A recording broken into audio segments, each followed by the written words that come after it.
മർക്കോസ് അധ്യായം 14. 2 ദിവസം കഴിഞ്ഞിട്ട് പെസഹയുടെയും പുളിപ്പില്ലാത്ത അപ്പത്തിൻ്റെയും ഉത്സവമായിരുന്നു. അപ്പോൾ മഹാപുരോഹിതന്മാരും ശാസ്ത്രിമാരും അവനെ ഉപായത്താൽ പിടിച്ച് കൊല്ലേണ്ടതിന് എങ്ങനെയെന്ന് അന്വേഷിച്ചു. ജനത്തിൽ കലഹമുണ്ടാകാതിരിപ്പാൻ ഉത്സവത്തിൽ അരുത് എന്നവർ പറഞ്ഞു. അവൻ ബെഥാന്യയിൽ കുഷ്ഠരോഗിയായ ശിമോന്റെ വീട്ടിൽ പന്തിയിലിരിക്കുമ്പോൾ ഒരു സ്ത്രീ ഒരു വെൺകൽ ഭരണി വിലയേറിയ സ്വച്ഛജടാമാംസി തൈലവുമായി വന്ന് ഭരണി പൊട്ടിച്ച് അവൻ്റെ തലയിൽ ഒഴിച്ചു. അവിടെ ചിലർ, തൈലത്തിൻ്റെ ഈ വെറും ചെലവ് എന്തിന്? ഇത് 300-ലധികം വെള്ളിക്കാശിന് വിറ്റ് ദരിദ്രർക്ക് കൊടുപ്പാൻ കഴിയുമായിരുന്നല്ലോ എന്നിങ്ങനെ ഉള്ളിൽ നീരസപ്പെട്ട് അവളെ ഭത്സിച്ചു. എന്നാൽ യേശു, അവളെ വിടുവിൻ, അവളെ അസഹ്യപ്പെടുത്തുന്നത് എന്ത്? അവൾ എങ്കിൽ നല്ല പ്രവൃത്തിയല്ലോ ചെയ്തത്. ദരിദ്രർ നിങ്ങൾക്ക് എല്ലായ്പ്പോഴും അടുക്കെ ഉണ്ടല്ലോ. ഇച്ഛിക്കുമ്പോൾ അവർക്ക് നന്മ ചെയ്യുവാൻ നിങ്ങൾക്ക് കഴിയും. ഞാനോ എല്ലായ്പ്പോഴും നിങ്ങളോടുകൂടെ ഇരിക്കയില്ല. അവൾ തന്നാൽ ആവത് ചെയ്തു. കല്ലറയിലെ അടക്കത്തിനായി എൻ്റെ ദേഹത്തിന് മുമ്പ് കൂട്ടി തൈലം തേച്ചു. സുവിശേഷം ലോകത്തിലൊക്കെയും പ്രസംഗിക്കുന്നിടത്തെല്ലാം അവൾ ചെയ്തതും അവളുടെ ഓർമ്മയ്ക്കായി പ്രസ്താവിക്കും എന്ന് ഞാൻ സത്യമായിട്ട് നിങ്ങളോട് പറയുന്നു. പിന്നെ പന്തിരുവരിൽ ഒരുത്തനായി ഇസ്കരിയോത്താവായ യൂദ അവനെ മഹാപുരോഹിതന്മാർക്ക് കാണിച്ചു കൊടുക്കേണ്ടതിന് അവരുടെ അടുക്കൽ ചെന്നു. അവർ അത് കേട്ട് സന്തോഷിച്ച് അവന് പണം കൊടുക്കാമെന്ന് വാഗ്ദത്തം ചെയ്തു. അവനും അവനെ എങ്ങനെ കാണിച്ചു കൊടുക്കാമെന്ന് തക്കം അന്വേഷിച്ചു പോന്നു. പെസഹ കുഞ്ഞാടിനെ അറുക്കുന്നതായ പുളിപ്പില്ലാത്ത അപ്പത്തിൻ്റെ 1-ാം നാളിൽ ശിഷ്യന്മാർ അവനോട്, നീ പെസഹ കഴിപ്പാൻ ഞങ്ങൾ എവിടെ ഒരുക്കണം എന്ന് ചോദിച്ചു. അവൻ ശിഷ്യന്മാരിൽ 2 പേരെ അയച്ചു. നഗരത്തിൽ ചെല്ലുവിൻ, അവിടെ ഒരു കുടം വെള്ളം ചുമന്നുകൊണ്ട് ഒരു മനുഷ്യൻ നിങ്ങളെ എതിർപ്പെടും. അവൻ്റെ പിന്നാലെ ചെന്ന് അവൻ കടക്കുന്നിടത്ത് ആ വീട്ടുടയവനോട്, ഞാൻ എൻ്റെ ശിഷ്യന്മാരുമായി പെസഹ കഴിപ്പാനുള്ള ശാല എവിടെയെന്ന് ഗുരു ചോദിക്കുന്നു എന്ന് പറവിൻ. അവൻ വിരിച്ചൊരുക്കിയ ഒരു വൻമാളിക കാണിച്ചു തരും. അവിടെ നമുക്കൊരുക്കുവിൻ എന്ന് പറഞ്ഞു. ശിഷ്യന്മാർ പുറപ്പെട്ട് നഗരത്തിൽ ചെന്ന് അവൻ തങ്ങളോട് പറഞ്ഞതുപോലെ കണ്ടു പെസഹ ഒരുക്കി. സന്ധ്യയായപ്പോൾ അവൻ പന്തിരുവരോടും കൂടെ വന്നു. അവർ ഇരുന്ന് ഭക്ഷിക്കുമ്പോൾ യേശു, നിങ്ങളിൽ ഒരുവൻ എന്നോടുകൂടെ ഭക്ഷിക്കുന്നവൻ തന്നെ എന്നെ കാണിച്ചു കൊടുക്കും എന്ന് ഞാൻ സത്യമായിട്ട് നിങ്ങളോട് പറയുന്നു എന്ന് പറഞ്ഞു. അവർ ദുഃഖിച്ചു. ഓരോരുത്തൻ ഞാനോ ഞാനോ എന്ന് അവനോട് ചോദിച്ചു തുടങ്ങി. അവൻ അവരോട്, പന്തിരുവരിൽ ഒരുവൻ എന്നോടുകൂടെ താലത്തിൽ കൈമുക്കുന്നവൻ തന്നെ. മനുഷ്യപുത്രൻ പോകുന്നത് തന്നെക്കുറിച്ച് എഴുതിയിരിക്കുന്നത് പോലെ തന്നെ സത്യം. മനുഷ്യപുത്രനെ കാണിച്ചു കൊടുക്കുന്ന മനുഷ്യനോ അയ്യോ കഷ്ടം! ആ മനുഷ്യൻ ജനിക്കാതിരുന്നു എങ്കിൽ അവന് കൊള്ളായിരുന്നു എന്ന് പറഞ്ഞു. അവർ ഭക്ഷിക്കുമ്പോൾ അവൻ അപ്പമെടുത്ത് വാഴ്ത്തി നുറുക്കി അവർക്ക് കൊടുത്തു. വാങ്ങുവിൻ, ഇത് എൻ്റെ ശരീരം എന്ന് പറഞ്ഞു. പിന്നെ പാനപാത്രമെടുത്ത് സ്തോത്രം ചൊല്ലി അവർക്ക് കൊടുത്തു. എല്ലാവരും അതിൽ നിന്ന് കുടിച്ചു. ഇത് അനേകർക്ക് വേണ്ടി ചൊരിയുന്നതായി നിയമത്തിനുള്ള എൻ്റെ രക്തം. മുന്തിരിവള്ളിയുടെ അനുഭവം ദൈവരാജ്യത്തിൽ പുതുതായി അനുഭവിക്കും നാൾ വരെ ഞാൻ അത് ഇനി അനുഭവിക്കയില്ല എന്ന് ഞാൻ സത്യമായിട്ട് നിങ്ങളോട് പറയുന്നു എന്ന് അവരോട് പറഞ്ഞു. പിന്നെ അവർ സ്തോത്രം പാടിയ ശേഷം ഒലിവുമലയ്ക്ക് പോയി. യേശു അവരോട്, നിങ്ങളെല്ലാവരും ഇടറിപ്പോകും, ഞാൻ ഇടയനെ വെട്ടും, ആടുകൾ ചിതറിപ്പോകും എന്ന് എഴുതിയിരിക്കുന്നുവല്ലോ.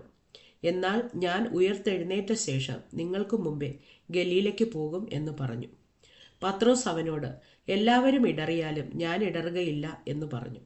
യേശു അവനോട്, ഇന്ന് ഈ രാത്രിയിൽ തന്നെ കോഴി 2 വട്ടം കൂകും മുമ്പേ നീ 3 വട്ടം എന്നെ തള്ളിപ്പറയുമെന്ന് ഞാൻ സത്യമായിട്ട് നിന്നോട് പറയുന്നു എന്ന് പറഞ്ഞു. അവനോ, നിന്നോടുകൂടെ മരിക്കേണ്ടി വന്നാലും ഞാൻ നിന്നെ തള്ളിപ്പറയുകയില്ല എന്ന് അധികമായി പറഞ്ഞു. അങ്ങനെ തന്നെ എല്ലാവരും പറഞ്ഞു.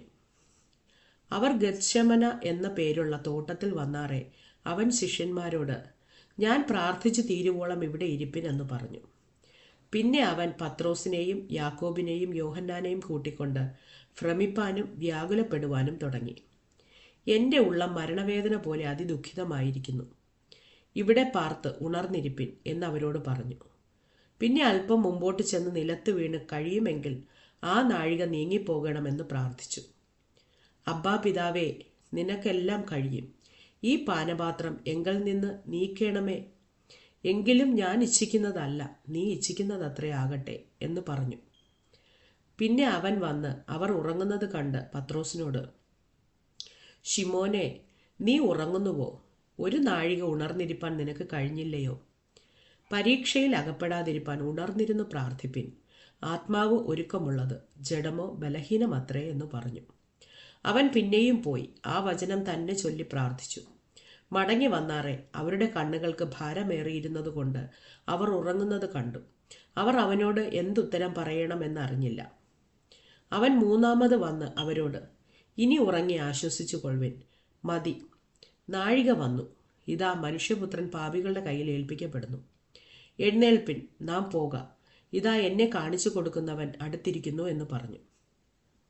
ഉടനെ അവൻ സംസാരിച്ചു കൊണ്ടിരിക്കുമ്പോൾ തന്നെ പന്തിരുവരിൽ ഒരുത്തനായ യൂദായും അവനോടുകൂടെ മഹാപുരോഹിതന്മാർ, ശാസ്ത്രിമാർ, മൂപ്പന്മാർ എന്നിവർ അയച്ച ഒരു പുരുഷാരവും വാളും വടിയുമായി വന്നു.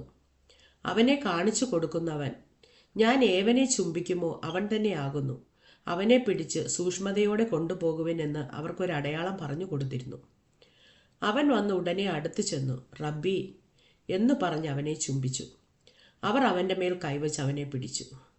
അരികെ നിൽക്കുന്നവരിൽ ഒരുവൻ വാൾ ഊരി മഹാപുരോഹിതന്റെ ദാസനെ വെട്ടി കാതർത്തു. യേശു അവരോട്, ഒരു കള്ളന്റെ നേരെ എന്ന പോലെ നിങ്ങൾ എന്നെ പിടിപ്പാൻ വാളും വടിയുമായി പുറപ്പെട്ടു വന്നുവോ? ഞാൻ ദിവസേന ദേവാലയത്തിൽ ഉപദേശിച്ചുകൊണ്ട് നിങ്ങളോടുകൂടെ ഇരുന്നു. നിങ്ങൾ എന്നെ പിടിച്ചില്ല. എങ്കിലും തിരുവെഴുത്തുകൾക്ക് നിവൃത്തി വരേണ്ടതിന് ഇങ്ങനെ സംഭവിക്കുന്നു എന്ന് പറഞ്ഞു. ശിഷ്യന്മാർ എല്ലാവരും അവനെ വിട്ട് ഓടിപ്പോയി. ഒരു ബാല്യക്കാരൻ വെറും ശരീരത്തിന്മേൽ പുതപ്പ് പുതച്ചും കൊണ്ട് അവനെ അനുഗമിച്ചു. അവർ അവനെ പിടിച്ചു. അവനോ പുതപ്പ് വിട്ട് നഗ്നനായി ഓടിപ്പോയി. അവർ യേശുവിനെ മഹാപുരോഹിതന്റെ അടുക്കൽ കൊണ്ടുപോയി. അവന്റെ അടുക്കൽ മഹാപുരോഹിതന്മാരും മൂപ്പന്മാരും ശാസ്ത്രിമാരും എല്ലാം വന്നുകൂടിയിരുന്നു. പത്രോസ് മഹാപുരോഹിതന്റെ അരമനയ്ക്കകത്തോളവും അവനെ ദൂരവേ അനുഗമിച്ചു. ഭൃത്യന്മാരോട് ചേർന്ന് തീ കാഞ്ഞുകൊണ്ടിരുന്നു. മഹാപുരോഹിതന്മാരും ന്യായാധിപ സംഘം ഒക്കെയും യേശുവിനെ കൊല്ലേണ്ടതിന് അവന്റെ നേരെ സാക്ഷ്യം അന്വേഷിച്ചു കണ്ടില്ല താനും. അനേകർ അവന്റെ നേരെ കള്ളസാക്ഷ്യം പറഞ്ഞിട്ടും സാക്ഷ്യം ഒത്തുവന്നില്ല.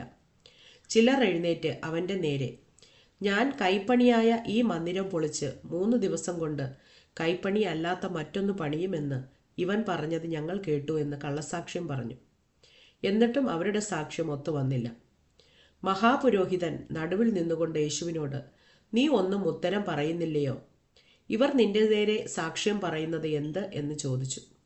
അവനോ മിണ്ടാതെയും ഉത്തരം പറയാതെയും ഇരുന്നു. മഹാപുരോഹിതൻ പിന്നെയും അവനോട്, നീ വന്യനായവന്റെ പുത്രനായ ക്രിസ്തുവോ എന്ന് ചോദിച്ചു. ഞാനാകുന്നു.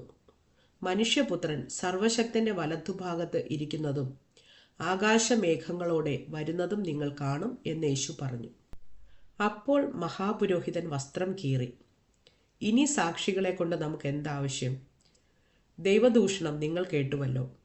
നിങ്ങൾക്ക് എന്തു തോന്നുന്നു എന്ന് ചോദിച്ചു. അവൻ മരണയോഗ്യനെന്ന് എല്ലാവരും വിധിച്ചു. ചിലർ അവനെ തുപ്പുകയും അവൻ്റെ മുഖം മൂടി അവനെ മുഷ്ടി ചുരുട്ടി കുത്തുകയും പ്രവചിക്ക എന്ന് അവനോട് പറയുകയും ചെയ്തു തുടങ്ങി.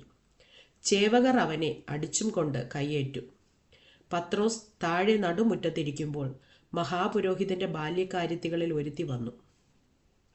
പത്രോസ് തീ കായുന്നത് കണ്ട് അവനെ നോക്കി, നീയും ആ നസ്രായനായ യേശുവിനോട് കൂടെ ആയിരുന്നു എന്ന് പറഞ്ഞു. നീ പറയുന്നത് തിരിയുന്നില്ല, ബോധ്യമാകുന്നതുമില്ല എന്നിങ്ങനെ അവൻ തള്ളി പറഞ്ഞു. പടിപ്പുരയിലേക്ക് പുറപ്പെട്ടപ്പോൾ കോഴി കൂകി. ആ ബാല്യക്കാരത്തി അവനെ പിന്നെയും കണ്ടു. സമീപത്ത് നിൽക്കുന്നവരോട്, ഇവൻ ആ കൂട്ടരിലുള്ളവൻ തന്നെ എന്ന് പറഞ്ഞു തുടങ്ങി. അവൻ പിന്നെയും തള്ളി പറഞ്ഞു. കുറേ നേരം കഴിഞ്ഞിട്ട് അരികെ നിന്നവർ പത്രോസിനോട്, നീ ആ കൂട്ടരിലുള്ളവൻ സത്യം, ഗലീലക്കാരനല്ലോ എന്ന് പറഞ്ഞു. നിങ്ങൾ പറയുന്ന മനുഷ്യനെ ഞാൻ അറിയുന്നില്ല എന്ന് അവൻ പ്രാകുവാനും ആണയിടുവാനും തുടങ്ങി. ഉടനെ കോഴി രണ്ടാമതും കൂകി. കോഴി 2 വട്ടം കൂകും മുമ്പേ നീ 3 വട്ടം എന്നെ തള്ളിപ്പറയുമെന്ന് യേശു തന്നോട് പറഞ്ഞ വാക്ക് പത്രോസ് ഓർത്ത് അതിനെക്കുറിച്ച് വിചാരിച്ച് കരഞ്ഞു.